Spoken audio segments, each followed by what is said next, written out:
ब्रह्मचारी को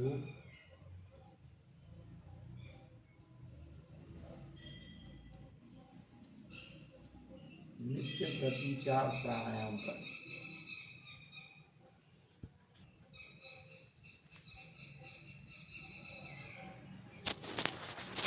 मतलब 4 प्रकार के नित्य प्रति करने चाहिए। ऐसा तीसरे समुद्रास में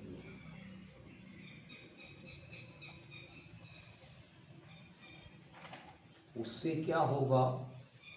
ब्रह्मचारी की बुद्धि अत्यंत सूक्ष्म, कठिन से कठिन विषय को शीघ्र समझ करके धारण।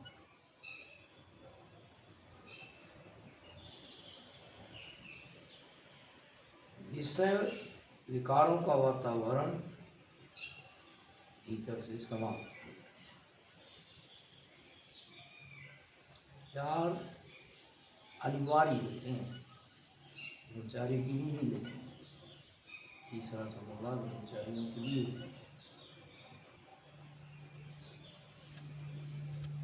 तो उसकी फिर इंद्रियां, अंतःकरण, प्राण, शरीर निर्दोष है। ब्रह्मचारी कहते हैं निर्दोष अवस्था।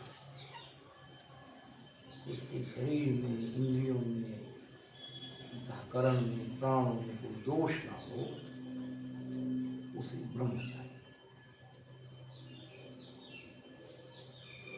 ये 4 जो प्राणायाम है ये निर्दोष है। अंतःकरण को भी, इंद्रियों को भी, शरीर को भी, प्राण।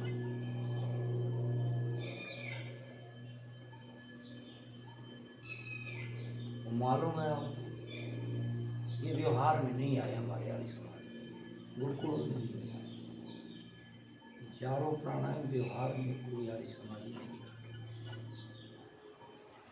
न गुरुकुल में, परंपरा नहीं चलती, होनी चाहिए, बहुत आवश्यक। ब्रह्मचर्य के बिना विद्या को पढ़ करके विद्या का फल नहीं, शास्त्रों को पढ़ देते, शुद्ध ब्रह्मचर्य पूर्वक शास्त्रों को पढ़ते हैं, उन शास्त्रों की विद्या का फल मिलता।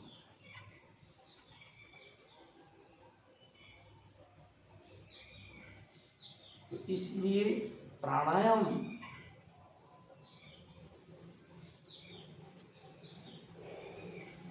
बिल्कुल शुद्ध ब्रह्मचारी बना। जब इंद्रियां शुद्ध हो गई, अंतःकरण शुद्ध हो गया, प्राण और शरीर शुद्ध हो गया, ब्रह्मचारी सच्चा ब्रह्मचारी। तो बिना प्राणायाम के संभव। जन्म जन्मांतरों के हमारे दोस्त भाई लेके चले जाते हैं, इंद्रियों में दोस्त, अंतःकरण में दोस्त भाई भी जाते हैं।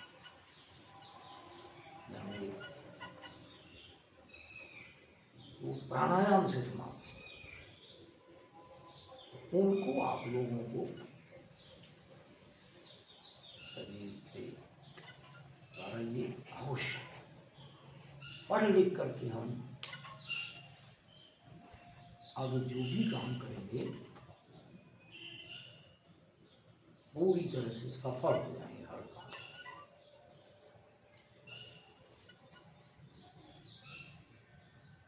ब्रह्मचर्य काल मनुष्य जीवन की नींव होती है।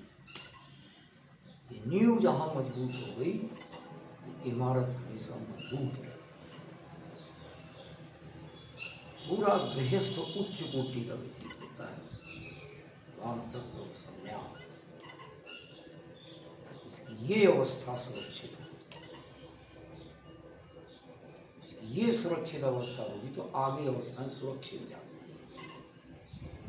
और यही अवस्था हमारी खराब हो गई तो आगे के हमारा बहुत आदर्श गृहस्थ नहीं हम जी सकते, आदर्श वानप्रस्थ और संन्यास को नहीं जी सकते। इसको करना है।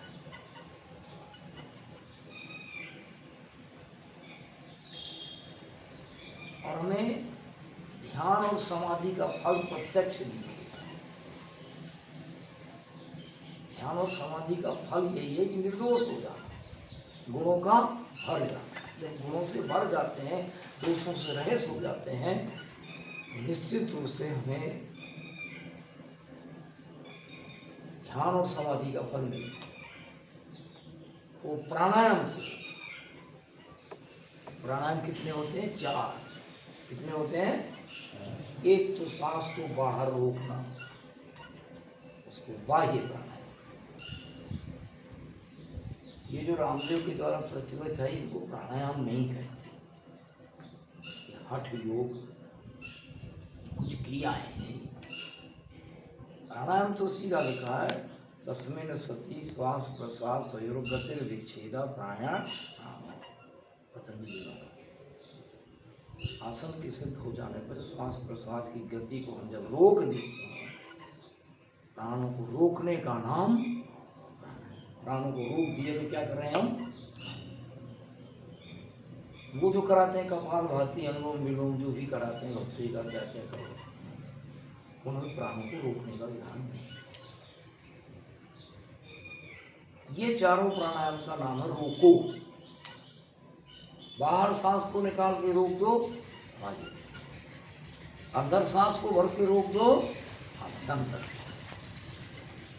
सांस को अचानक रोक दो, चलती हुई सांस, सांस ले रहे हैं, लेते लेते अचानक रोक देना, स्तंभ वृत्ति प्राणायाम। अचानक रोक, ना हमें देखना है सांस बाहर है, ना देखना सांस अंदर। उनमें दोनों में बाहर रोकना, अंदर रोकना है। अब कहाँ रोकना है? जहाँ का जहाँ है, चाहे बाहर है चाहे अंदर है, कहीं भी है, रोक।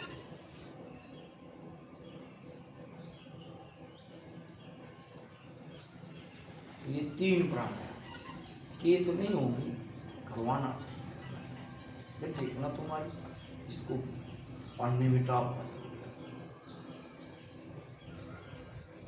परीक्षा दोगे उसमें व्याकरण में विशेष ज्ञातवन और व्याकरण, वैसे नहीं लिखा महर्षि स्वामीनाथन ने अनुभूति करके।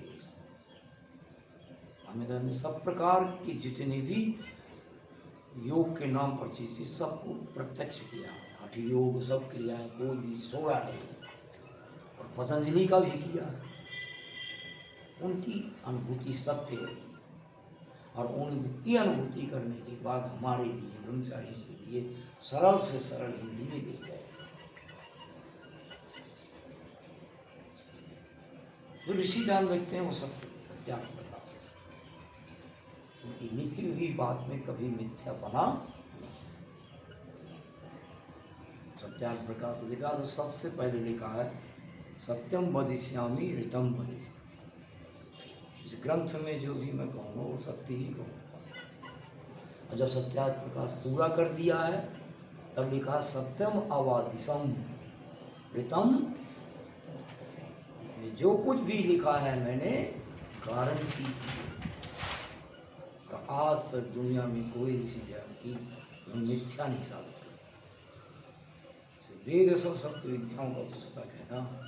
ऋषि ज्ञान ने उस तरह की अपनी वेद की ही बात, ऋषि वेद से विरुद्ध कोई भी वचन नहीं लिखते, उन्हीं को ऋषि कहा जाए। वेद विरुद्ध कोई भी काम ना, वेद सब सत्य। ऋषि आनंद का ग्रंथ सत्य, विश्वास था, और वैसा ही फल है। मैंने इसका प्रयोग किया, ऋषि की बातों को मैं साक्षात्कार मतलब उसको प्रयोग कर, फल आएगा वैसा ही। तो ऋषि जान की बातों को जितना जैसा लिखा अगर करके देखे तो वैसे ही फल मिलता है। तो मैं आप लोगों के लिए विशेष कहूँगा कि प्राणायाम धीरे धीरे चारों प्राणायाम सिद्ध करते हैं, और इसमें कोई कठिनाई नहीं है। सांस को रोक दो, और क्या लिखा है, जब घबराहट, सांस ने बाहर रोक दिया, अब जब घबराहट होने लग गई तो सांस को ले लो और फिर बाहर निकाल दो, फिर रोक। जब तक घबराहट ना हो तब तक रोके रहो, कोई बात नहीं।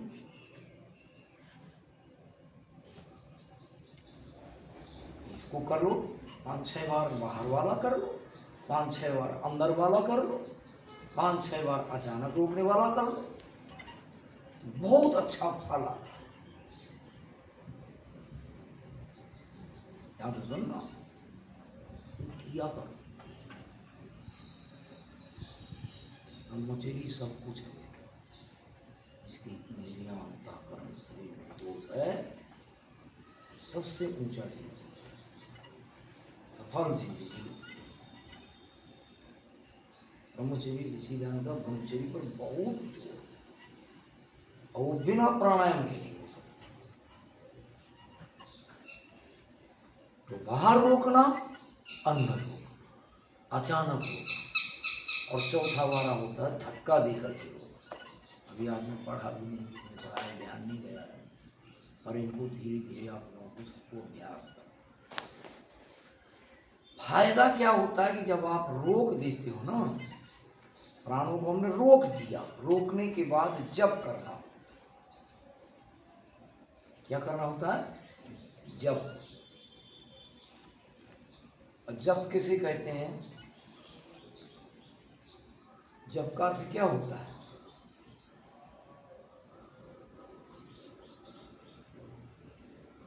चिंतन। जप का अर्थ क्या होता है? चिंतन। प्राणों को रोक दो और परमात्मा का चिंतन करो, और विशेष करके ओम लिखा, ओम का चिंतन। चिंतन में क्या आएगा? ओम को सोचो, सोचने से, ओम से शरीर, इंद्रियां, अंतःकरण सब कुछ परमात्मा के भीतर डूब जाएगा।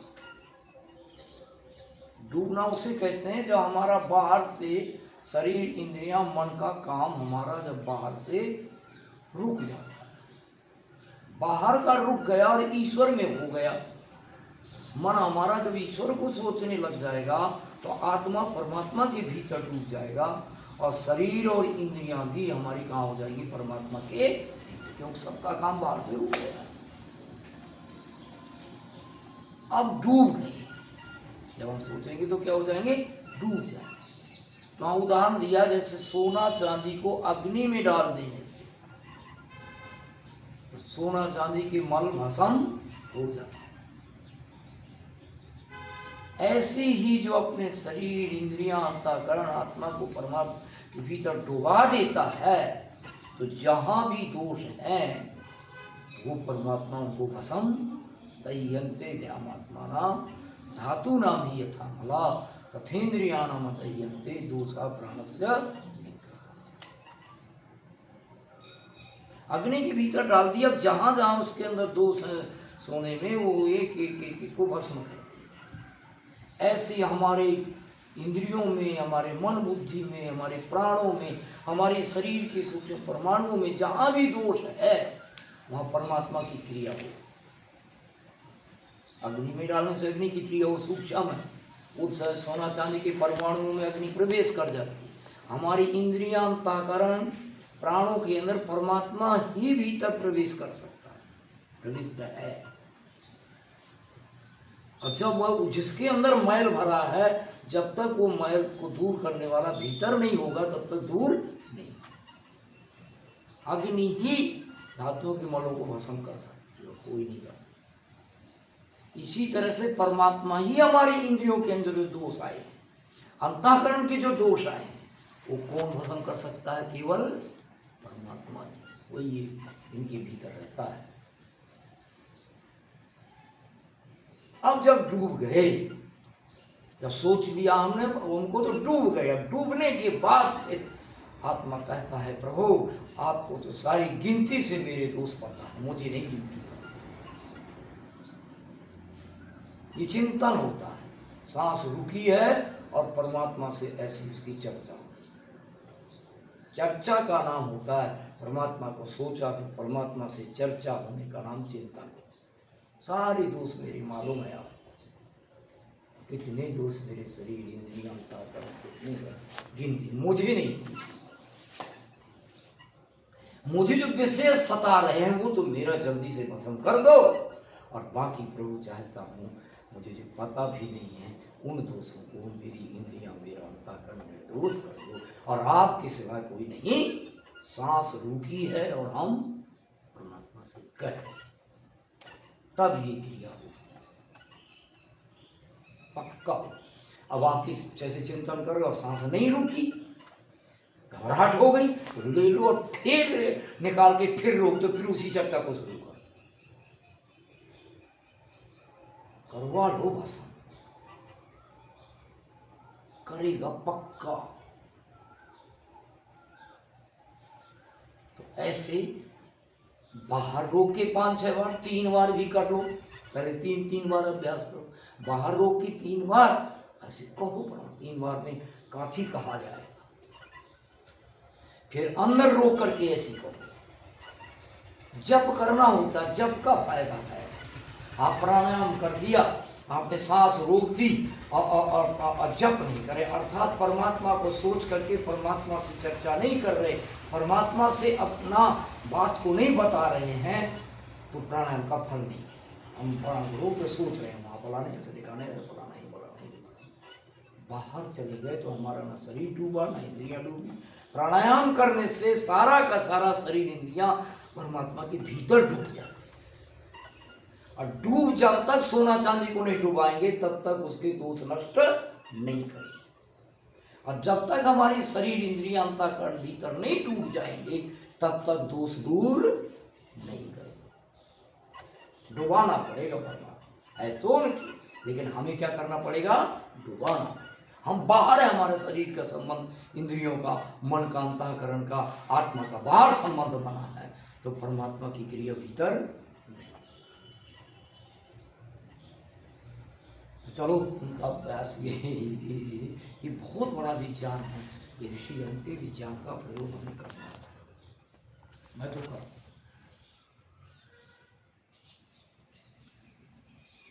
जैसे जैसे वृद्धावस्था में सबसे बड़ा तप बताया है, अधिकार दूसरे तो पिछड़े धर्मा यत्र तत् आसने रखा, कभी नहीं घबराना चाहिए। तो वहां लिखा है सीधा कि प्राणायामा ब्राह्मण से त्रयोपि विधिवत कृता व्याहरति प्राणवेयुक्ता विज्ञेयम परमं तपः। सन्यासी की परम तप का प्राणायाम, जो मरेगा शुद्ध सन्यासी होगा। जानते हैं सन्यासी किसी कपड़े रंगने का नाम सन्यास नहीं देता, वो तो एक चिन्ह से इस व्यक्ति ने सन्यास को धारण कर लिया, चिन्ह है वो, इस व्यक्ति ने सन्यास को धारण कर लिया, वो सन्यास को जाने ही नहीं सन्यास है क्या। तो ये सन्यासी बन जाते हैं, कपड़ा रंग लेते हैं, इन्हें सन्यास का ध्यान। इसी जाने संस्कार विधि में लिखा सम्यक नश्यन्ति अधर्मात् प्राणी ये न नित्यं सत्कर्मसु आसते स्थिर भवति दृढ़ी भवति ये न सा संन्यास। संन्यास बताया क्या? जिससे सारे हमारे दोष, पूरे के पूरे दोष, नश्यन्ति अधर्मात्, जिससे सारे समाप्त हो जाते, और जिससे सद्गुण सारे नित्यम सत्कर्मसु आसते दृढ़ी भवति सा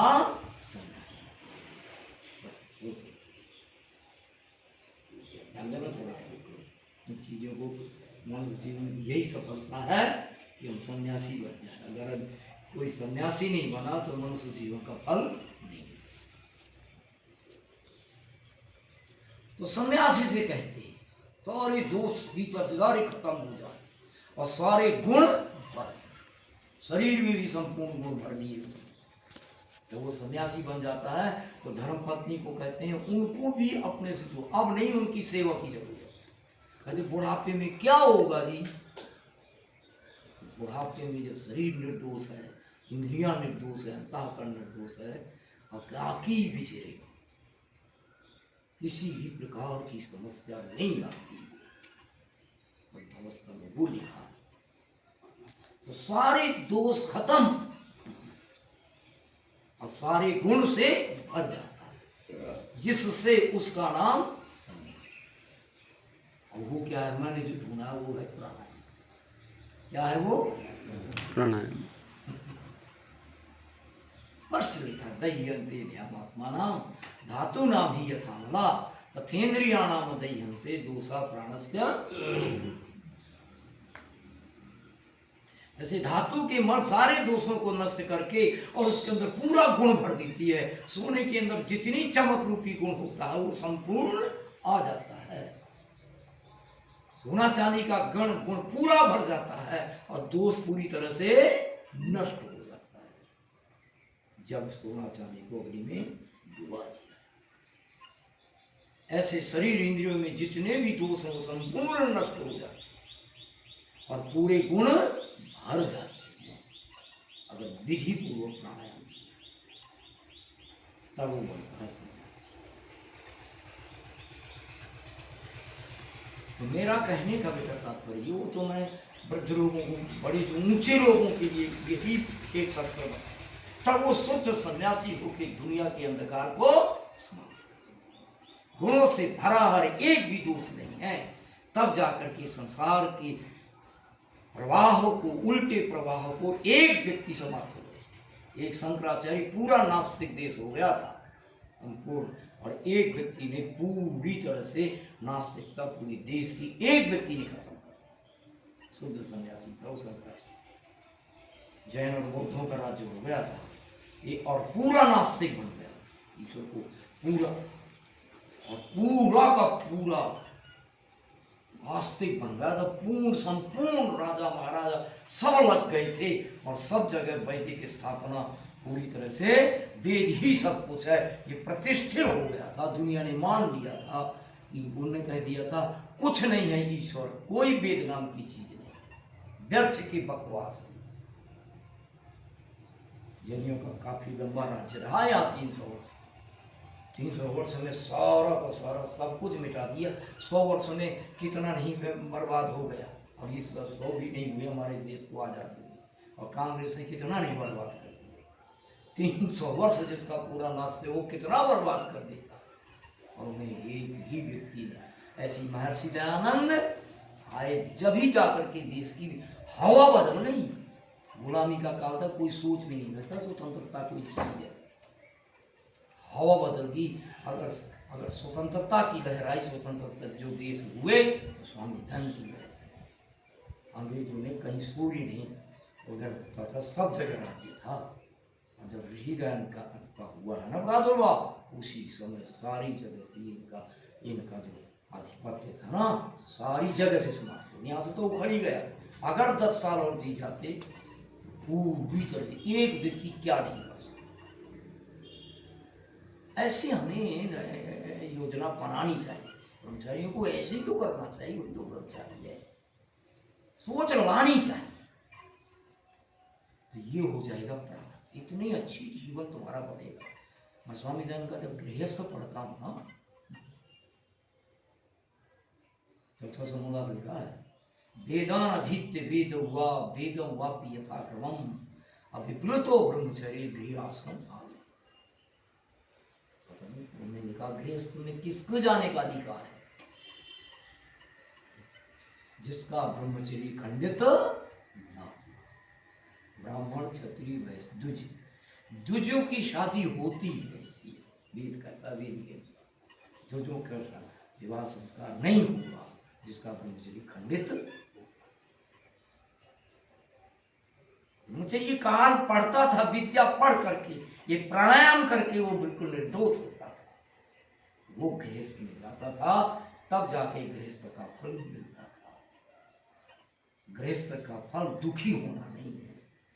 तो ऋषि राम का देखा जाए, अरे वो गृहस्थ में गया है, वो ब्रह्मचर्य का वो जो तेज, वो बल, वो बीज अमोघ है, उससे उच्च कोटि का शरीर का निर्माण करना। व्यर्थ ना हो जाए। ऐसा अमोघ चीज व्यर्थ उस गृहस्थ का आनंद ब्रह्मचर्य को धारण किया हुआ जब गृहस्थ